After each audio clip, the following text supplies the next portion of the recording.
Hello everyone. आज हम लोग जो टॉपिक लिए हैं वो है फॉरेस्ट रिपोर्ट 2021। और इसके बारे में हम लोग देखेंगे ये कौन सी भी रिपोर्ट है और इसको कब से जारी किया जा रहा है, कौन से नए विषय को जोड़ा गया है, और फिर इसमें इसके बारे में और देखेंगे कि कितनी वृद्धि हुई है वृक्षावरण में, वनावरण में। इन सब के बारे में हम लोग आज पढ़ेंगे फॉरेस्ट रिपोर्ट 2021 के बारे में। और आप देख सकते हैं यहाँ फॉरेस्ट रिपोर्ट 2021, इसको किसके द्वारा जारी किया जाता है, कितने वर्षों में जारी किया जाता है, इसकी शुरुआत कब हुई, इन सब को डिटेल से पढ़ेंगे। और इसके बारे में आप लोग कमेंट में जरूर बताइएगा ये टॉपिक आप लोगों को कैसा लगा, इसका डिस्कशन कैसा लगा, और इसमें अगर कुछ कमी रही हो तो उसके बारे में भी जरूर बताइएगा। चलिए आज स्टार्ट करते हैं इस टॉपिक को।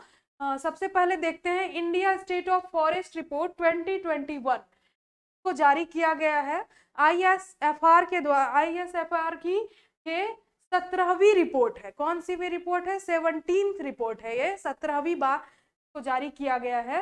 इसको स्टार्ट इसका कब हुआ था? तो स्टार्टेड इन 1987।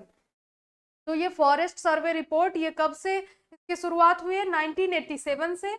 और ये 17वीं रिपोर्ट है। ये कौन सी भी रिपोर्ट है? 17वीं रिपोर्ट जो 2021 में जारी की गई है।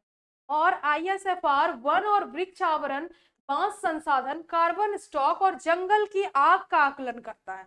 ये नहीं है कि सिर्फ देख लेंगे वन और वृक्ष में कितनी वृद्धि हुई और उसके बारे में देख लेंगे कौन सी रिपोर्ट, ये सब जो भी इसमें सिर्फ ये नहीं है, बल्कि वृक्ष आवरण, वनावरण, बांस संसाधन के बाद कार्बन स्टॉक, जंगल की आग, इन सब का आकलन आईएसएफआर करता है। और इसमें यह है कि कुल वन और वृक्षावरण कितना है?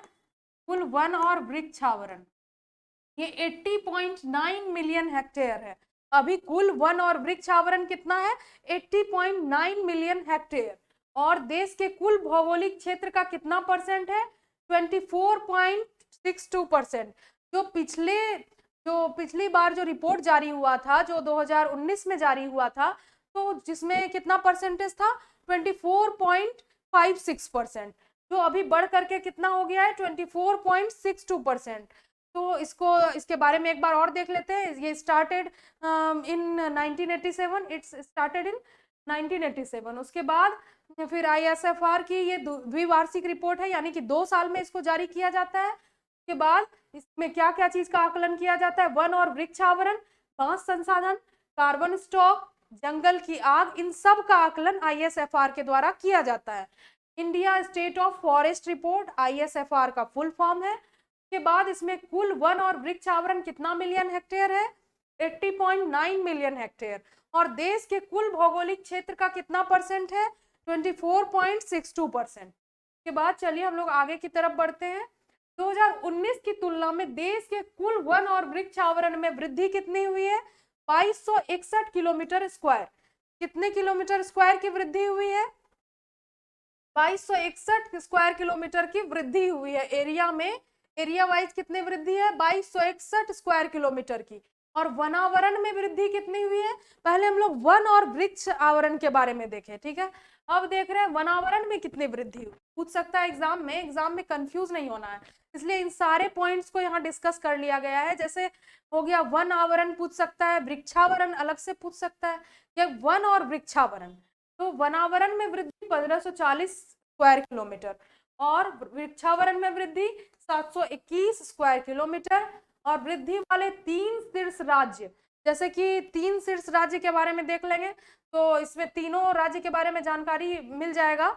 तो फिर कोई भी क्वेश्चन हो, अगर स्टेटमेंट में भी दिया गया हो कि सेकंड पर ये स्टेट रहा है, थर्ड पर ये स्टेट रहा है, तो वो करने में फिर परेशानी नहीं होगी।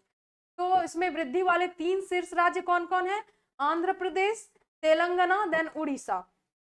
तो आंध्र प्रदेश में 647 स्क्वायर किलोमीटर की वृद्धि हुई है, और तेलंगाना में 632 किलोमीटर स्क्वायर की वृद्धि, और उड़ीसा में 837 स्क्वायर किलोमीटर की वृद्धि हुई है।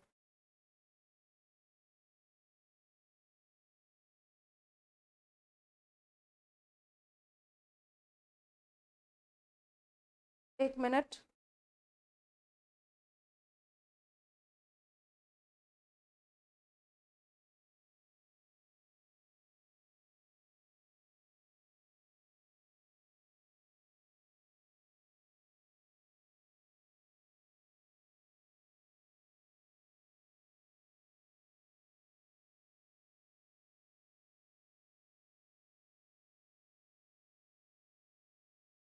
सबसे पहले देख रहे हैं वनावरण में वृद्धि 1540 स्क्वायर किलोमीटर, वृक्षावरण में वृद्धि 721 स्क्वायर किलोमीटर, और उसके बाद देख रहे हैं वृद्धि वाले 3 शीर्ष राज्य, जिसमें कि Andhra Pradesh 647 square kilometre, Telangana 632 kilometre square और ओडिशा 537 स्क्वायर किलोमीटर।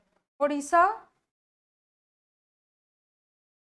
जैसे यहाँ ओडिशा का 537 स्क्वायर किलोमीटर, यहाँ मिस्टेक थोड़ा है, 537 square kilometre, 647 square kilometre, 632 square kilometre and 537 square kilometre, क्रमशः आंध्र प्रदेश, तेलंगाना और ओडिशा। के बाद देखेंगे क्षेत्रफल के आधार पर शीर्ष, अभी हम लोग वृद्धि के आधार पर शीर्ष देखे हैं, तो कौन कौन से थे? Andhra Pradesh, Telangana, then Orissa. 647 square kilometre, 632 square kilometre, then 537 square kilometre. के बाद क्षेत्रफल के आधार पर शीर्ष कौन कौन है? मध्य प्रदेश, अरुणाचल प्रदेश, छत्तीसगढ़। तो क्षेत्रफल के आधार पर शीर्ष राज्य कौन कौन है? Madhya Pradesh, Arunachal Pradesh, then Chhattisgarh. After that हम लोग देखेंगे परसेंटेज के आधार पर शीर्ष राज्य, तो परसेंटेज के आधार पर शीर्ष राज्य है मिजोरम, अरुणाचल प्रदेश, आफ्टर दैट मेघालय। आप लोग स्क्रीनशॉट लेना चाहते हैं तो ले सकते हैं। क्षेत्रफल के आधार पर शीर्ष मध्य प्रदेश, अरुणाचल प्रदेश, देन छत्तीसगढ़। उसके बाद देखा जाए परसेंटेज के आधार पर शीर्ष, तो मिजोरम, अरुणाचल प्रदेश, देन मेघालय। उसके बाद हम लोग आगे की तरफ बढ़ते हैं, मैंग्रोव कवर के बारे में देखेंगे। तो मैंग्रोव कवर कितना है? 4992 स्क्वायर किलोमीटर।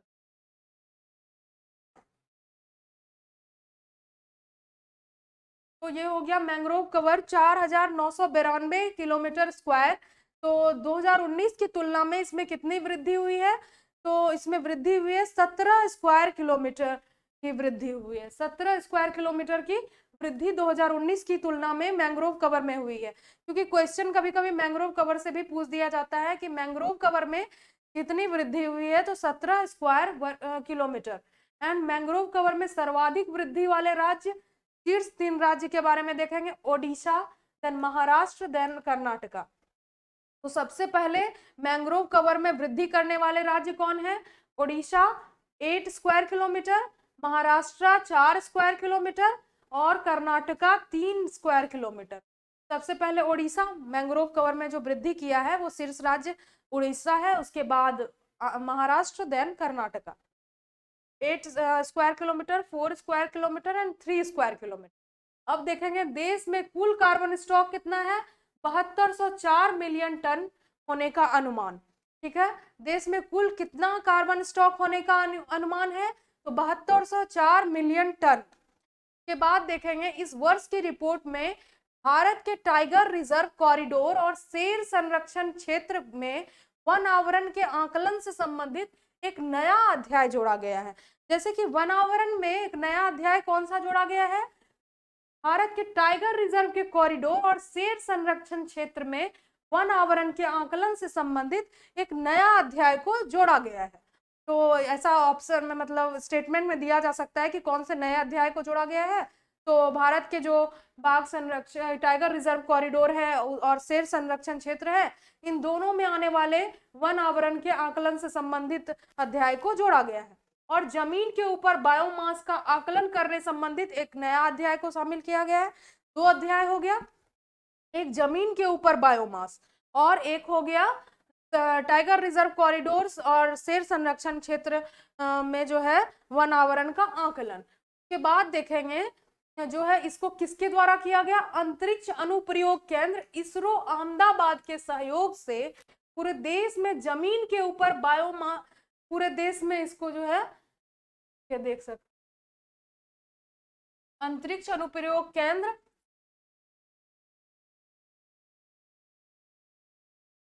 अंतरिक्ष अनुप्रयोग केंद्र इसरो के द्वारा। तो ये पूछा जा सकता है कि अंतरिक्ष अनुप्रयोग केंद्र इसरो का ये कहाँ? अहमदाबाद में। और ये इसी के सहयोग से क्या किया गया है? पूरे देश में इसका इस सर्वे, इस रिपोर्ट को जारी किया गया है। किसके सहयोग से? अंतरिक्ष अनुप्रयोग केंद्र इसरो अहमदाबाद के सहयोग से। के बाद देखेंगे कि जमीन के ऊपर बायोमास किसको कहते हैं। अबव ग्राउंड बायोमास के आंकलन के लिए ये शुरू किया गया है।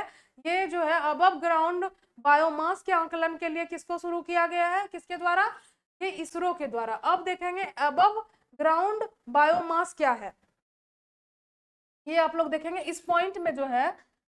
सबसे पहले हम लोग देखेंगे ISFR की 17वीं रिपोर्ट है और 2021 में इसको जारी किया गया है। और बायोमास जो देखिए हम लोग एबव ग्राउंड बायोमास को जोड़ा गया है नए अध्याय के रूप में, जमीन के ऊपर बायोमास। और इसके बाद देखा गया टाइगर रिजर्व कॉरिडोर और शेर संरक्षण क्षेत्र में वनावरण, इन सब को जो मीन्स जोड़ा गया नया अध्याय। और अंतरिक्ष अनुप्रयोग केंद्र अहमदाबाद के द्वारा ये जो एबव ग्राउंड बायोमास के आंकलन के लिए ये शुरू किया गया है। किसके द्वारा, एबव ग्राउंड बायोमास का आंकलन किसके द्वारा शुरू किया गया है, तो इसको शुरू किया गया है अंतरिक्ष अनुप्रयोग केंद्र इसरो के अहमदाबाद के द्वारा। तो अबव ग्राउंड बायोमास क्या होता है, अब इसके बारे में देखें।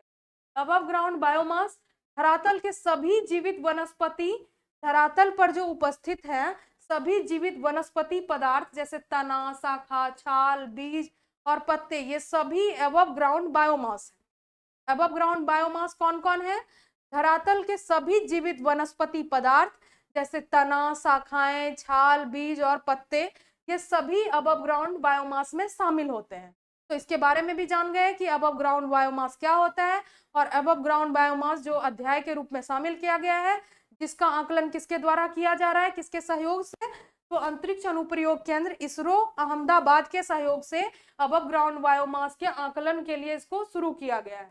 अब उसके बाद देखते हैं कुछ क्वेश्चन को करेंगे, उससे पहले जान लेते हैं फॉरेस्ट कवर के बारे में कि फॉरेस्ट कवर कितने टाइप का कौन कौन सा होता है, उसका परसेंटेज किस हिसाब से हम किस फॉरेस्ट के बारे में क्या कहेंगे, very dense forest, moderately dense forest, open forest, shrub forest, और ये सब चीज किस कैटेगरी में कैसे कैसे आएगा इसके बारे में देखते हैं। तो यहाँ पे हो गया फॉरेस्ट कवर। फॉरेस्ट कवर में सबसे पहले हो गया वेरी डेंस फॉरेस्ट,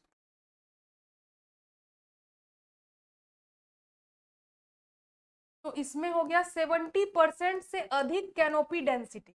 अब कैनोपी डेंसिटी क्या होता है, जो प्रोपोर्शन, इस चीज का प्रोपोर्शन है कि किसी भी एरिया में किसी ट्री का जो क्राउन का पार्ट होता है वो जो है कैनोपी डेंसिटी कहलाता है। तो क्राउन का पार्ट कितना है किस एरिया में, किस ग्राउंड के एरिया जो है कितना क्राउन से कवर्ड है, कितना उसका डेंसिटी है, तो उसका कैनोपी डेंसिटी कहलाता है। तो 70% से अधिक जब कैनोपी डेंसिटी हो जाएगा,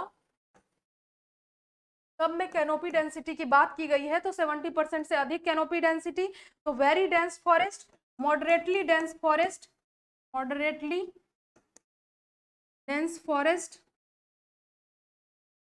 में कैनोपी डेंसिटी जो है 40% से अधिक तो होगा लेकिन 70% से कम होगा।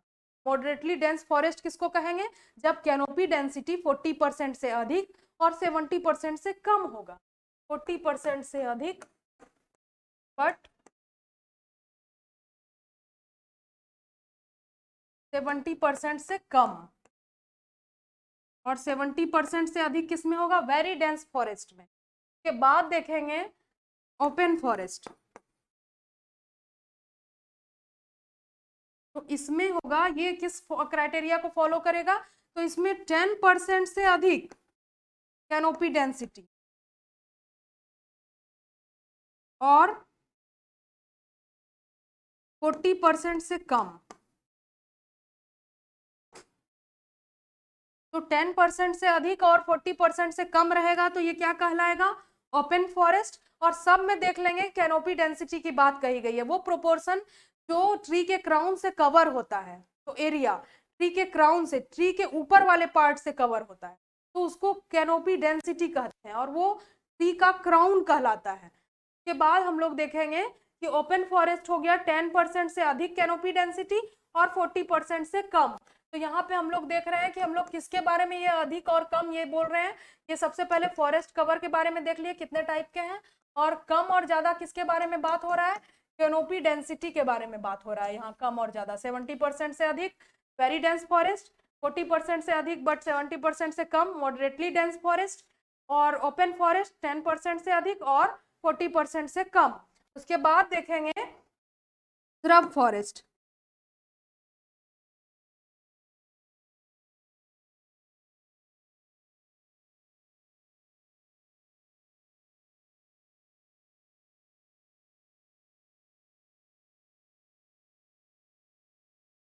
तो इसमें हो जाएगा 10% से कम कैनोपी डेंसिटी, तो ये कहलाएगा श्रब फॉरेस्ट। उसके बाद हम लोग देखेंगे नन फॉरेस्ट। तो नन फॉरेस्ट के बारे में है कि ऊपर के कोई भी कंडीशन को फॉलो नहीं करता हो तो वो नन फॉरेस्ट में आ जाएगा। सबसे पहले वेरी डेंस में 70% से अधिक canopy density, moderately dense forest में 40% से अधिक बट 70% से कम, और ओपन फॉरेस्ट में 10% से अधिक बट 40% से कम। उसके बाद फिर श्रब फॉरेस्ट में हो गया 10% से कम, और उसके बाद नन फॉरेस्ट में हो गया इन चारों में से किसी भी कंडीशन को फॉलो नहीं कर रहा हो तो मतलब हो गया कि नन फॉरेस्ट। अब इसका आप लोग स्क्रीनशॉट ले सकते हैं। चलिए अब आगे की तरफ कुछ क्वेश्चन को डिस्कस कर लेते हैं जो हम लोग अभी क्लास किए हैं, उसी से ये रिलेटेड क्वेश्चन है। तो वनावरण में कितने किलोमीटर स्क्वायर की वृद्धि हुई है? तो वनावरण में पूछ रहा है। वनावरण और वृक्षावरण ये दोनों अलग अलग चीज हैं। वनावरण और वृक्षावरण बोला जाता तो 2261 होता, लेकिन यहाँ वना और वृक्षावरण बोला जाता तो 721 किलोमीटर स्क्वायर।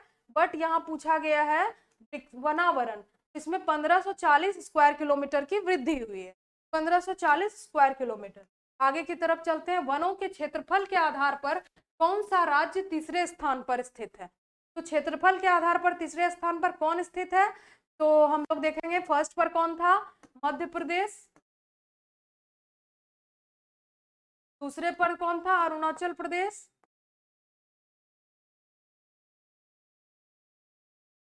फिर कौन था? छत्तीसगढ़।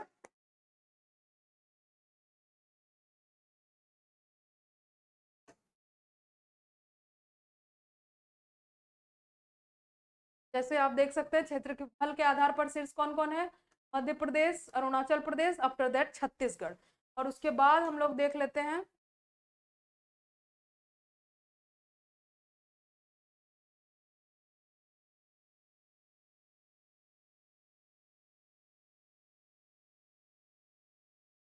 हम लोग देखे हैं मध्य प्रदेश फर्स्ट पे। क्षेत्रफल के आधार पर कौन सा राज्य तीसरे स्थान पर स्थित है? फर्स्ट पर मध्य प्रदेश। ऐसा भी क्वेश्चन पूछा जा सकता है, जैसे हम लोग फर्स्ट याद कर लिए तो सेकंड पूछा जा सकता है, कभी कभी थर्ड पूछा जा सकता है, इसलिए हम लोग तीनों को याद रखेंगे। फर्स्ट पर मध्य प्रदेश, सेकेंड पर अरुणाचल प्रदेश और थर्ड पर छत्तीसगढ़। तो इसका आंसर हो जाएगा बी। आफ्टर दैट हम लोग देखेंगे मैंग्रोव कवर में वृद्धि के मामले में शीर्ष स्थान पर स्थित कौन सा राज्य है? तो इसके बारे में देखेंगे। इसका आंसर आप लोग कमेंट सेक्शन में बताएंगे। और एक और क्वेश्चन है जिसको हम आप लोगों के लिए छोड़ देते हैं। इन दो क्वेश्चंस का आंसर आप कमेंट सेक्शन में बताएंगे ताकि आपको ये पता चल सके कि आपको इस क्लास से कितना चीज याद रह पाया है और इस क्लास से जो है आपको कितना फायदा हुआ है।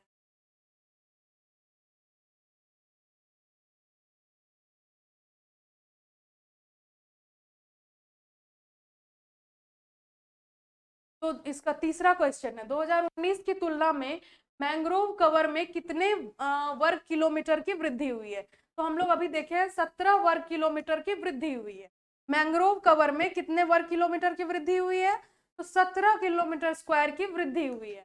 और फोर्थ क्वेश्चन है मैंग्रोव कवर में वृद्धि के मामले में शीर्ष स्थान पर स्थित है? तो इस ऑप्शन है महाराष्ट्र, ओडिशा, कर्नाटक, पश्चिम बंगाल। तो इसका ऑप्शन आप लोग कमेंट सेक्शन में देंगे। और फिफ्थ क्वेश्चन, देश में कुल कार्बन स्टॉक कितना अनुमानित है? इसका भी आंसर आप लोग कमेंट सेक्शन में देंगे। और फिर आप लोग ये बताइएगा कि ये क्लास आप लोगों को कैसा लगा। तो आज के लिए इतना ही फॉरेस्ट सर्वे रिपोर्ट में। मिलते हैं अगले क्लास में, तब तक के लिए बाय।